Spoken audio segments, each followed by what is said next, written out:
비유라고 하는 말은 그리스어의 파라볼레라는 말인데 파라와 발로라고 하는 말이 합성어가 되어졌습니다.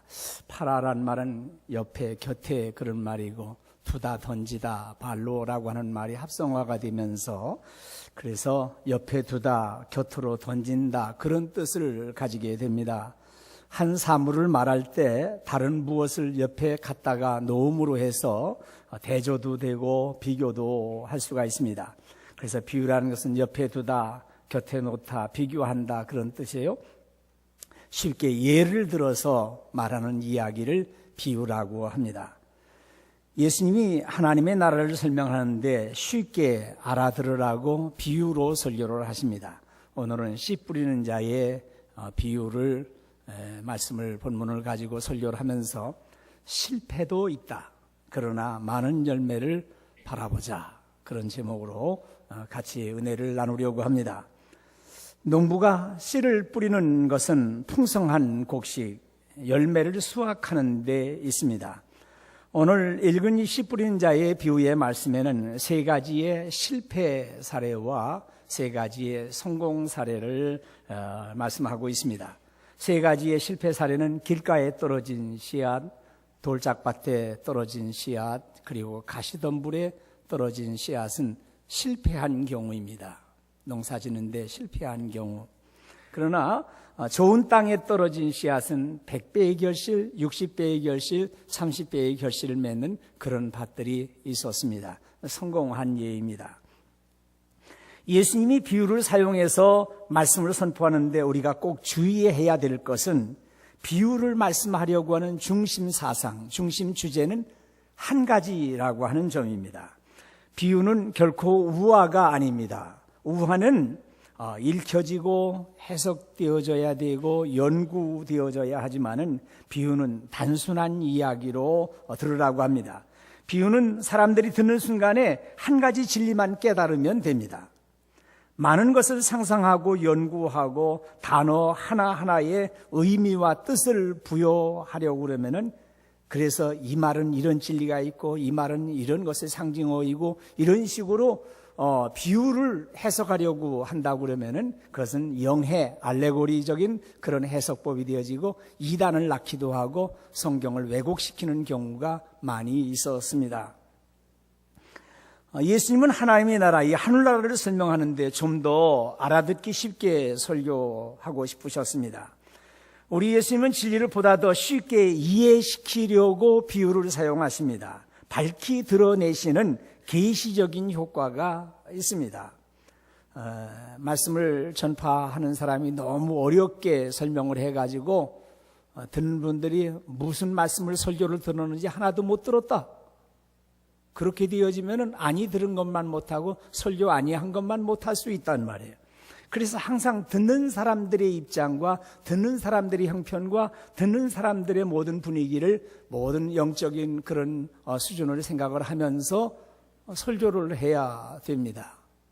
그리고 들으실 때는 조금 더 여러분들의 정신 차려가지고 설교하시는 분의 입장을 잘 생각하면서 설교를 듣도록 노력해야 됩니다. 그래서 예수님은 당시의 모든 사람들이 다 이해할 수 있는 소재를 가지고 말씀합니다. 마치 무슨 뜬구름 잡는 얘기들 하든지 별천지 이야기를 하시는 게 아니었습니다. 자, 꽃을 보세요. 우리는 꽃에 대해서 많이 알고 꽃을 많이 보아왔습니다. 여러분, 저 공중에 나는 새들을 보세요. 하면 우리는 공중의 새들을 많이 보아왔고 새들의 모든 삶을 잘 알고 있습니다. 예수님은 들판을 가로질러서 농사짓는 사람들을 지나오면서 바닷가에 오셨습니다. 자, 여러분, 저 밭에 씨 뿌리는 사람들을 보세요. 이렇게 당시 모든 사람들이 다 농사짓는 사람들이었고 농사짓는 법을 잘 알고 있었습니다. 예수님은 눈에 보이는 대로 쉽게 접하고 경험하는 소재를 가지고 진리를 담아서 말씀을 하고 있습니다. 한편 우리 주님은 진리를 알게 하기 위함만이 아니라 모르게 하기 위하여서도 비유를 말씀하신다고 말씀을 하십니다. 예수님을 따르는 사람들에게는 하나님의 나라의 비밀을 아는 것이 허락되어 있지만은 따르지 않는 사람들에게는 그것이 허락되지를 않았습니다. 가진 사람은 더 받아서 차고 남을 것이지만 가지지 못한 사람은 가진 것마저도 빼앗긴다고 하셨습니다. 우리 주님이 비유로 말씀하시는 것은 주님을 잘 따르는 사람들에게는 그것을 통해서 잘 깨닫고 쉽게 이해를 하는 것이지만, 그러나 예수님을 따르지 아니하는 사람들에게는 몰라도 좋다라고 하는 의미로 은폐적인 효과도 있었습니다. 마가복음 4장 12절에 이는 그들로 보기는 보아도 알지 못하며 듣기는 들어도 깨닫지 못하게 하여 돌이켜 죄 사함을 얻지 못하게 하려 함이라, 그렇게 말씀을 하십니다. 예수님이 비유로 말씀하시는 것이 은폐적인 효과가 있다고 하시면서 선지자 이사야의 예언을 말씀합니다. 너희가 듣기는 들어도 깨닫지 못하고 보기는 보아도 알아보지 못할 것이다, 그런 말씀입니다. 아이고, 예수님이 뭐 신령한 말씀이라도 설교하실 줄 알았더니 시시하게 농사짓는 얘기나 하고 마는구만. 이러면 그 은폐하는 효과가 있는 것이죠. 하나님의 말씀은 항상 양면성이 있습니다. 긍정적으로 듣고 순종하는 사람에게는 복을 받고 구원을 받습니다. 그러나 부정적으로 복음을 받아들이지 않는 사람들, 말씀에 순종하지 않는 사람들은 이미 심판이 임하여 있다 하고 말씀하십니다. 같은 하나님의 말씀을 들으면서도 어떤 사람은 들어도 듣지 못하고 보아도 보지를 못하는 사람이 있습니다. 오늘 하나님의 말씀을 잘 듣고 깨닫는 시간, 그래서 하나님의 말씀을 잘 듣고 깨달으시고 그 말씀을 통해서 은혜를 받고 또 그 말씀을 순종하면서 살면서 하나님의 놀라우신 축복이 함께 하실 줄로 믿습니다. 오늘 이렇게 씨 뿌리는 자의 비유를 말씀을 합니다. 자, 봄이 돼가지고 파종을 해야 될 농부가 씨 한 자루를 가지고 나왔습니다. 씨 한 자루를 가지고 나와가지고 이쪽 어깨에다 매가지고 거기서 한 움큼씩 씨앗을 손에다가 잡고서 다니면서 고랑에 이렇게 쭉쭉 휙휙 하면서 던지면서 뿌리고 다닙니다. 좀 피곤한 것 같아요. 그래가지고서 나귀에다가 양쪽에다가 큰 자루들을 몇 개를 실어놓고 곡식을 거기다 안에 넣고서 자루 밑에다가 구멍을 숭숭숭숭 뚫어 놓으면은 나귀를 끌고서 줄줄 다니면 솔솔솔솔 빠져나와가지고 곡식이 또 씨앗이 뿌려지기도 합니다. 좋은 땅에 뿌린다고 했지만 더러는 길가에도 뿌려졌습니다. 그런데 새들이 와서 그냥 엿되다 싶어가지고서는 길가에 떨어진 씨앗을 먹어버렸습니다. 더러는 흙이 많지 않은 돌짝밭에 떨어졌는데 흙이 깊지 않지만은 싹은 곧 나왔습니다. 해가 돋아오르니까 뿌리가 깊지 못해가지고 그만 말라 죽고 말았습니다. 더러는 가시덤불에도 떨어졌습니다. 가시가 자라서 기운을 막습니다. 열매를 맺지 못했습니다. 그러나 아주 많은 씨앗들은 좋은 땅에 떨어졌는데 어떤 것은 100배를 열매를 맺고 어떤 것은 60배를 맺고 어떤 것은 30배의 열매를 맺게 되어졌습니다. 오늘날에는 100배, 60배, 30배가 아니라 10,000배, 10만 배 그렇게 열리기도 한다고 그래요. 여러분들 좁쌀, 조 같은 거는 한 알이 나가지고서 거기서 커지는데 주렁주렁 매다니는데 이루 셀 수가 없어요. 그 조 한 그루에 달려있는 좁쌀알을 다 쉬는 사람이 없어요. 그걸 언제 쉬고 앉았습니까? 수십만 배 맺히는 거죠. 여러분, 아름다운 농촌의 그림이 그려져야 됩니다. 상상력을 가지고 설교를 들어야 되고 상상력을 가지고 함께 설교를 따라와야 됩니다. 비유는 실제적인 이야기입니다. 조금만 상상력을 동원하면 그림이 선명해집니다. 아주 목가적인 농촌 풍경을 그려볼 수가 있습니다. 농부가 씨를 뿌리러 밭에 나왔습니다. 좋은 땅에 씨를 뿌리려고 했는데 씨 뿌리는 것도 좀 서투르기도 하고 잘못하고 경험도 부족하고 그날따라서 왜 그렇게 바람도 많이 부는지 그래서 길가에도 조금 떨어지고 돌짝밭에도 좀 떨어지기도 하고 그리고 가시덤불에도 떨어지기도 합니다. 모든 씨앗이 좋은 땅에 뿌려졌으면 좋겠는데 좋지 않은 곳에 떨어져서 실패했다고 하더라도 낙심하거나 좌절할 필요는 없습니다. 씨 뿌리는 농부에게는 그 정도의 손실은 언제나 있을 수 있기 때문에 그렇습니다. 세상이 이래도 손실이 있기 마련입니다. 어디다가 투자를 하셨습니까? 송 목사는 그런 거 하나도 모르고서 평생을 살아와가지고 잘 몰라요. 근데 어디다 투자하셨습니까? 손실도 예상해보지 않고서 그냥 투자만 했습니까? 일확천금 꿈꾸고서 투자하셨어요? 손실을 예상할 수 있어야 된단 말이에요. 그러나 영적인 세계는 손실이 조금 있을 수 있어도 그건 손실이 아니고, 그리고 더 큰 결실이 많은 것을 말씀해 주고 있습니다. 예수님은 씨 뿌리는 자이십니다. 지금 말씀이라고 하는 씨가 있습니다. 예수님이 곧 말씀이요 씨앗이요 생명입니다. 성경의 중심은 항상 예수 그리스도이십니다. 마르틴 루터가 말씀을 말하기를 성경은 마치 아기 예수가 구유에 누워있는 것과 같다, 그런 말씀도 했어요. 어떤 비유나 어떤 사건이나 어떤 설교가 어떤 말씀을 접할 때마다 예수님을 발견해야 되고 예수님과 좋은 관계를 맺게 되어지고 예수님을 영접할 수 있어야 되어집니다. 이 비유에서 씨 뿌린 자의 비유를 통해서 우리는 예수님을 만나게 되어지고 예수님의 말씀을 깨닫게 되어지고 예수님과 좋은 관계를 가지고 예수님에게 말씀에 순종하는 가운데서 아름다운 열매를 맺게 되어 있습니다. 예수님이 이 비유를 말씀하실 때 듣는 사람들 중에는 크게는 두 종류, 또 여러 종류의 말씀, 여러 종류의 반응을 보게 되어집니다. 18절 말씀부터 23절에는 비유에 대한 해석의 말씀이에요. 씨가 떨어지는 밭에 초점을 맞추어서 해석을 해주고 있습니다. 크게 네 가지로다가 좀 말씀을 드리고 또 정리를 해보면은, 첫 번째로다는 마음이 다친 사람들이 있어요. 마음이 다친 사람들. 길가와 같이 그 마음이 아주 단단하게 굳어진 사람들이 있습니다. 마음이 닫혀진 사람들이에요. 길가에 떨어진 씨는 새들이 와서 그만 그 씨를 먹어버리고 맙니다. 길이 어떻게 되어집니까? 많은 사람들이 오고 가다 보니까 그 땅이 굳어지고 단단해졌습니다. 그래서 그 길 위에 떨어진 씨는 그것은 뿌리를 내리지를 못해요. 하늘 그대로 있다가 마침내 새에게 발견되어지고 먹이로 먹히고 맙니다. 길가와 같으신 분들이 있어요. 그들은 하나님의 말씀이신 우리 주님을 영접하려고 하지를 않습니다. 마음의 장벽이 있어요. 그 마음의 장벽의 하나가 교만입니다. 교만은 더 이상 배울 필요를 인정하지 않습니다. 아직 예수님이 필요 없다고 강하게 반대합니다. 나는 예수를 믿지 않지만은 예수 믿는 사람들보다 더 경건하고 나는 더 윤리적으로 산다고 얘기를 하면서 예수 믿을 필요가 없다고 말하는 사람이 있습니다. 교만과 자만으로 굳어진 사람은 주님을 받아들이지를 않고 있어요. 두 번째는 감정적인 사람들이 있어요. 이 토양, 흙이 얕은 땅과 같은 사람입니다. 아주 감정적으로 마음이 뜨거워지면서 쉽게 말씀을 받아들입니다. 때로는 그저 조그마한 이야기를 통해서도 아주 감격하고 눈물도 흘립니다.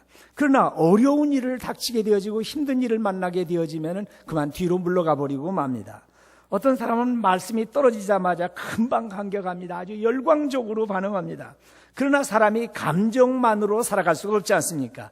잠깐 이성적으로 돌아서게 되어지면 그만 감당하지 못하고 물러서게 됩니다. 우리는 기독교를 받아들였습니다. 기독교는 기독교의 요구가 있다. 그렇게 유명한 주경학자인 바클레이 목사님이 말씀을 합니다. 기독교는 기독교의 요구가 있다. 이 앞에 잘 보세요들. 아직 이제는 조금 이렇게 잠이 지나간 분들이 한두 분이 계셨는데 잠 지나갔잖아요. 이제 한 5분만 지나가면 잠이 지나가잖아요. 그러니까 지나간 다음엔 정신 바짝 차리면 돼요. 잠이 올 때 어쩔 수 없겠잖아요. 눈 거풀이 무거운데 어떡합니까? 한두 분 정도 잠이 지나간 분이 있어요. 자, 한번 읽어보세요. 우리 기독교 시작. 기독교는 기독교의 요구가 있다. 그랬어요. 기독교는 기독교의 요구가 있어요. 자, 기독교는 기독교의 요구가 있습니다. 영주교회는 영주교회의 요구와 요청이 있습니다.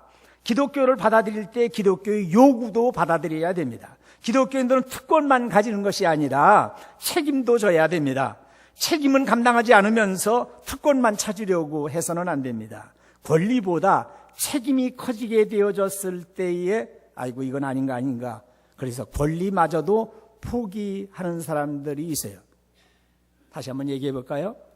특권과 책임이 사이가 있는데 특권이 주어지는 게 훨씬 더 무게가 크다고 그러면 좀 남아있는데 책임이 좀 더 커진다라고 생각하면은 이게 아닌데 무한 책임을 지는 거 아닌가 이런 생각을 가지고 어려워진다 이 말. 그러다 보니까 그 아름다운 권리마저도 포기해버리고 많은 사람들이 생기게 된다 이 말이에요.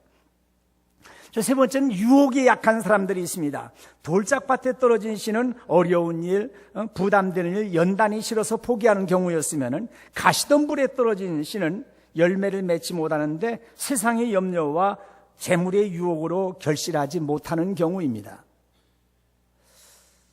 지금 우리 한자리에 와서 예배를 드리고 한자리에 앉아서 설교를 듣고 있습니다. 근데 어떤 분은 부인의 성화에 못 이어가지고 옆에 와서 앉아 있는데 예배가 예배가 아니고 설교가 설교도 아닌 경우도 많이 있습니다. 부모님들에게 눈도장을 찍어야 되겠어서 할 수 없이 나왔는데 예배 끝나고 나서 가서 해야 될 일들이 여러 가지 많고 만나야 될 사람도 많은데 그런 생각이 온통 생각이 들어가지고 설교가 안 들어오는 사람도 있어요.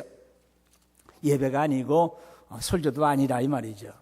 사람들은 욕심을 버리지를 못합니다. 돈에 대한 유혹이 가장 무서운 유혹이에요. 재물의 유혹이라고 말했는데 유혹이란 말은 그리스 말로 아파테라고 하는 말인데 헬라어 초기에는 분명히 유혹이라고 하는 말로 의미를 썼는데 후에는 기쁨과 쾌락이라고 하는 말로 사용되어집니다. 재물의 유혹, 그것은 재물의 기쁨과 쾌락이 되어버리고 말았단 말이에요. 재물의 유혹을 받게 되어지면 마침내 어리석은 부자가 되는데 사람들은 어리석은 부자가 되더라도 부자 소리 한번 들어봤으면 소원이 없겠습니다. 이렇게 부자가 되기를 원해요. 사도 바울이 말씀을 합니다. 우리 같이 한번 읽어봅니다.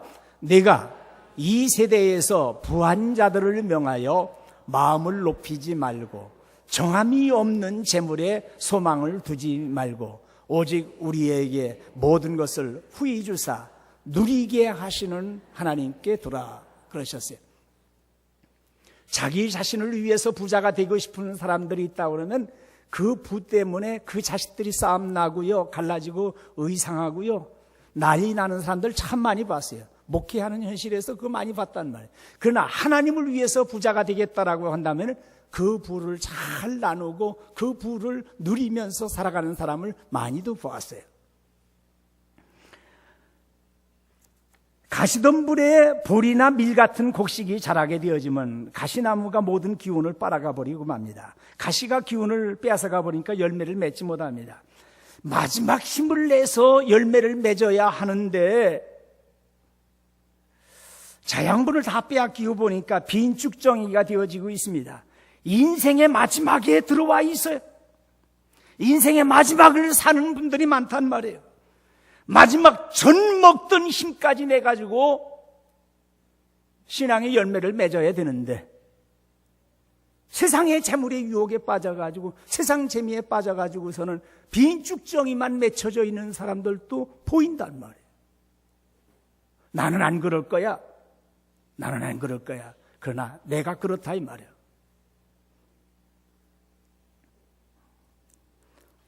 지금도 여전히 세상의 유혹과 재물의 욕심을 버리지 못하고 있는 분이 계십니까? 최선이 아닌 것은, 그 글자를 정확하게 보세요. 최선이 아닌 것은 최선 앞에서는 언제나 최악의 적이 될 수 있다.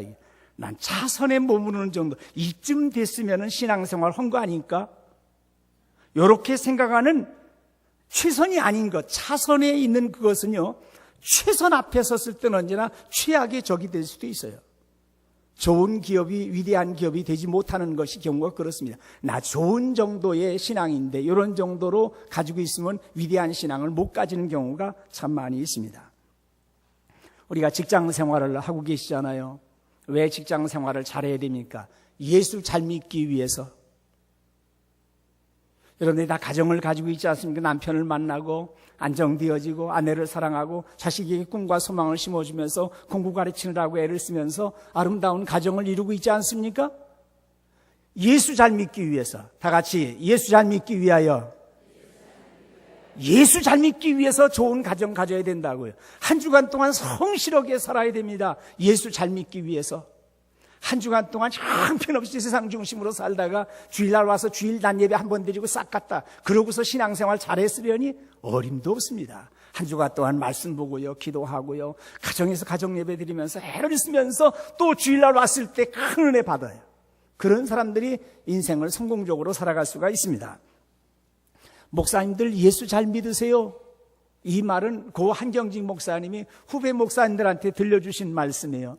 후배 목사님들이 몰려가가지고 목사님 마지막으로 우리 후배 목사들을 위해서 좀 한 말씀 해주세요. 그랬더니 목사님들 예수 잘 믿으세요? 그랬더니 야 고소하구나. 우리 평신도들은 목사님들 예수 잘 믿으라고 그랬으니까 아이고 얼마나 그렇게 생각할 거예요?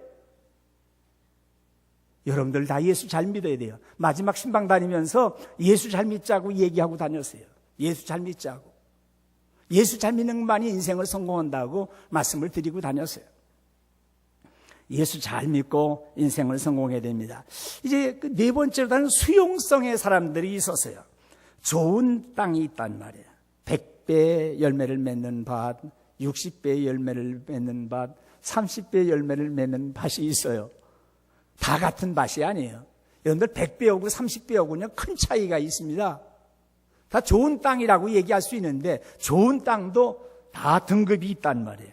여러분 길가, 돌짝밭, 가시덤불, 100배짜리 밭, 60배짜리 밭, 30배짜리 밭 6개의 밭이 있음을 봅니다. 복음은 생명력이 있습니다. 그러나 그 생명력을 가진 씨, 곧 말씀은 복음을 받아들이는 태도에 따라서 각각 열매를 맺고 있습니다. 여러분들이 인생의 열매를 맺어야 됩니다. 교회의 열매도 맺어야 됩니다. 평생 예수 믿었다고 자랑하는데 주님 앞에 어떤 열매를 내어놓을 것입니까? 우리의 인생의 열매를 내어놓을 수 있어야 됩니다. 평생 예수 믿었다는데 생각하는 것들이 고작 그 정도냐? 내 성품이 그 정도뿐이 변화가 안 되었냐? 평생 예수 믿었는데 네가 가지고 있는 가치관이 그 정도뿐이 안 되고서 인생을 마치려고 그러냐 이 말이에요. 우리는 옥토가 되어야 합니다. 묵은 땅, 단단한 땅, 돌 같은 걸 다 기경해서 걸러내야 됩니다. 갈아엎어야 됩니다. 우린 성령 충만을 사모하고 말씀에 깊고 오묘한 진리의 말씀을 사모해야 됩니다. 배우기를 좋아하고 들을 준비가 되어 있어야 됩니다. 오늘 설교 잘 듣기 위해서 하나님 준비 기도 드립니다. 오늘 거룩한 주일 잘 지키기 위해서 준비 기도를 하시면서 아침에 일어나서 준비 기도하고 아침 너무 식사를 과식하고 오면은 잠이 올 것 같으니까 알맞게 식사하고 커피도 조금 진하게 잡수시기도 하고 그리고 아주 사모하는 마음을 가지고 아주 열심히 찬송 부르고 정신 바짝 차리려고 노력하면서 설교를 따라와야 돼요. 이해력을 가지고 설교를 따라와야 됩니다. 그리고 받은 은혜의 말씀에 순종해야 돼요. 순종할 때 놀라운 능력을 가지게 되어집니다. 목사가 일부러 설교할 때 아멘을 잘 안 받는 스타일이라 그래서 다른 목사님들한테 미안하기도 해요. 다른 분들이 와가지고 아멘을 좀 하면 좀 척척 아멘 해주면 좋은데 송 목사가 아멘을 잘 안 받는 목사란 말. 그래가지고서 아멘을 잘 연습을 못하셨는지 아멘을 잘 못해.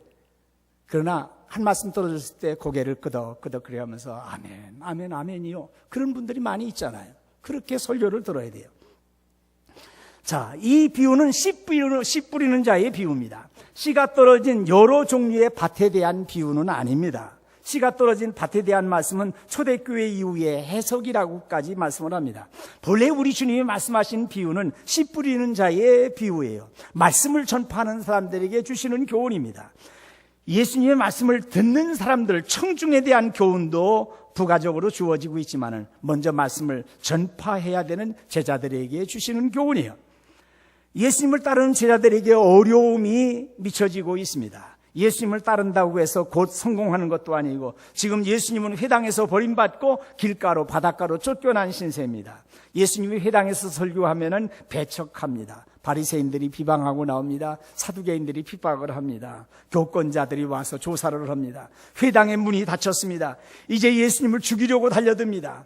예수님을 전파해야 되는 사도들인데 분명히 실망할 날도 찾아올 수 있습니다. 예수님을 증거해야 됩니다. 예수님을 사랑하는 제자들에게 씨를 맡겨 놓았습니다. 말씀을 맡겨 놓았어요. 말씀의 생명력, 씨앗은 반드시 열매를 거둔다라고 하는 것을 교훈하고 있습니다. 내가 뿌린 씨앗이 다 발아해서 열매를 거둔 건 아니지만 상당수 좋은 열매를 맺고 있어요. 더러운 길가에 떨어져서 새들이 먹어버리기도 하고 돌짝밭에 떨어진 것도 있기도 하고 가시덤불에 떨어진 것도 있지만 그건 얼마 안 되는 거예요. 대부분의 곡식들이 다 좋은 땅에 떨어져 가지고 좋은 열매를 맺고 있습니다. 이것은 하나님이 자라나게 하시고 100배, 60배, 30배의 결실을 거두게 하세요. 하나님이 자라나게 하시고 하나님이 열매를 맺게 하시기 때문에 그래요. 우리는 하나님의 말씀을 선포하는 사람들로 용기를 가져야 됩니다. 여러분들 마지막에 애국가 영상을 좀 틀어보신 적이 있어요. 요즘에는 24시간 방송에서 애국가 영상 트는 경우가 거의 없는 것 같아요. 애국가는 요즘에는 4절까지 부릅니다. 1절만 부르고서 그냥 쉽게 끝나는 게 아니라 애국가를 부를 때 4절까지 불러요. 2절 가사에 남산 위에 저 소나무 철갑을 두른 듯 할 때 싹 바뀌는 영상이 요 영상이 나와요. 철갑을 두른 듯. 다른 소나무들이 많이 있다가 철갑을 두른 듯 할 때 영상이 나온단 말이에요. 요게 그래 봐도 작은 소나무지만 1500년 된 소나무예요. 1500년 된 소나무. 이 소나무가 키가 1cm를 자라나는데 100년이 걸린대요. 2cm를 자라나는데 100년이 걸려요. 여러분들 씨를 뿌리는데 길가다 돌짝밭이다 무슨 가시덤불이다 생각할 거 없어요. 우리 씨를 뿌렸으면은 뿌린 대로 책임은 하나님이 지신다고요. 돌짝밭에다 뿌렸고 바위 위라도 뿌렸는데 난다고요. 우리 하나님의 생명력이라는 게 그렇다고요. 저 사람은 벽창호야 이래도 씨를 뿌리기만 하면 언젠간 나요. 그러니까 열심히 말씀을 증거해야 돼요. 우리 남편은 지옥 갈 거야. 지옥 가길 바라고 계십니까? 어떻게든지 데리고 와야지. 그 비가 올 때에 물을 머금고 말해. 비가 올 때에 그 물을 머금고 견디면서 뿌리를 조금 내리고 견디면서 1500년을 견디는 낙낙장송이 됐잖아요. 우리는 열매를 말아보면서 파종하고 씨를 물 위에 던져야 됩니다. 신약 주석을 잘 쓰신 박글레이 목사님이 전해주는 한 사건을 말씀드리면서 설교를 마치려고 합니다. H.L. 기라고 하는 사람이 쓴 이야기를 해주고 있습니다. 그분이 다니시는 교회에 한 외로운 노인인 토마스라고 하는 노인이 계셨습니다. 그의 친구들은 다 세상을 떠나고 토마스를 아는 사람이 거의 없을 정도였습니다. 토마스 노인이 죽었을 때에 H.L. 기는 토마스의 장례식에 아무도 참석하지 않을 것이다 라고 생각을 하면서 나래도 장례식에 참석해야지 하고 교회에서 나가는 관을 따라서 그렇게 장례식을 따라가게 되어졌습니다. 그때가 전쟁 중이었는데 성문을 나올 때 한 군인이 그 장례 일행을 따라서 왔습니다. 그 군인도 토마스의 장례식을 끝까지 참석을 했어요. 마지막 경의를 표하게 되어지고 흙을 덮어야 될 그런 순간에 그 군인이 그 토마스의 무덤 앞에 서가지고서 경례를 붙이는데 그냥 경례를 붙이는 게 아니라 일국의 왕에게 경례하는 그런 마음으로 정중하게 경례를 붙였습니다. H.L. 기는 그 군인과 함께 묘지를 떠나서 길을 걸어왔습니다. 그가 함께 길을 걸을 때 바람이 불어가지고 우위를 후딱 벗기는 바람에 계급을 보았어요. 계급을 보았는데 장군이고 사단장 계급을 가지고 있었어요. 장군 계급을 가지고 있어요. 그 장군이 H.L. 기에게 말합니다. 당신은 나의 모습을 보고 이상하게 여겼을 것입니다. 토마스 선생님은 나의 주일학교 선생님이었습니다. 나는 거친 소년이었고 몹시도 선생님을 괴롭혔습니다. 그러나 나의 나된 것은 토마스 선생님의 은혜입니다. 나는 일생 토마스 선생님의 은혜를 잊을 수가 없습니다. 그래서 오늘 마지막으로 인사드리려고 찾아왔습니다 하고 말했습니다. 토마스 선생님은 자기가 하는 일에 성공도 잘 몰랐어요. 아이들에게 무슨 당장에 무슨 변화가 있는 것도 아니었어요. 그러나 한 사람의 인생을 바꿔놓고 나라와 민족을 구하는 위대한 장군으로 만들 수가 있었단 말이에요. 내가 증거한, 내가 말씀대로 살고 내가 헌신하고 내가 말씀을 가르치느라고 애를 썼지만, 그러나 당장에 어떤 무슨 열매가 열리지 않는다고 하더라도 놀라운 하나님께서 열매를 우리에게 주시고 있습니다. 말씀을 마치죠. 우리는 실망치 말고 복음을 전파하고 말씀의 씨앗을 뿌리고 그 이상은 하나님께 맡겨야 됩니다. 하나님의 나라는 실패하는 과정이 있을지라도 많은 결실을 거둔다고 하는 확신을 가지고 말씀을 증거하고 가르치고 말씀을 섬기는 여러분들이 다 되시기를 주님의 이름으로 축원드립니다. 기도하십시다. 은혜로우신 우리 하나님 아버지, 은혜를 감사합니다. 열심히 기쁨으로 씨를 뿌리는 우리 성도들, 우리 교회가 되기를 원합니다. 말씀을 맡았습니다. 말씀을 가지고 잘 뿌리게 하시고, 그리고 하나님께서 좋은 열매로 우리에게 주실 것을 기대하면서 나가서 헌신하는 우리 모든 성도들이 되기를 원합니다. 하나님 아버지, 사모하는 마음을 가지고 말씀을 들었습니다. 이제는 그 말씀을 붙잡고 나가서 그 말씀을 살고, 안미는 우리의 이웃들에게 말씀을 증거하고 말씀을 전파하는 자리에 있게 하여 주시옵소서. 우리 교회는 지금도 계속해서 파종해야 될 사명이 있습니다. 다음 세대를 위해서 파종해야 됩니다. 하나님 아버지, 하나님 이 사명 잘 감당할 수 있도록 우리 모두에게 축복하여 주시옵소서. 믿사옵고 우리 주님 예수 그리스도의 이름으로 기도하옵나이다. 아멘.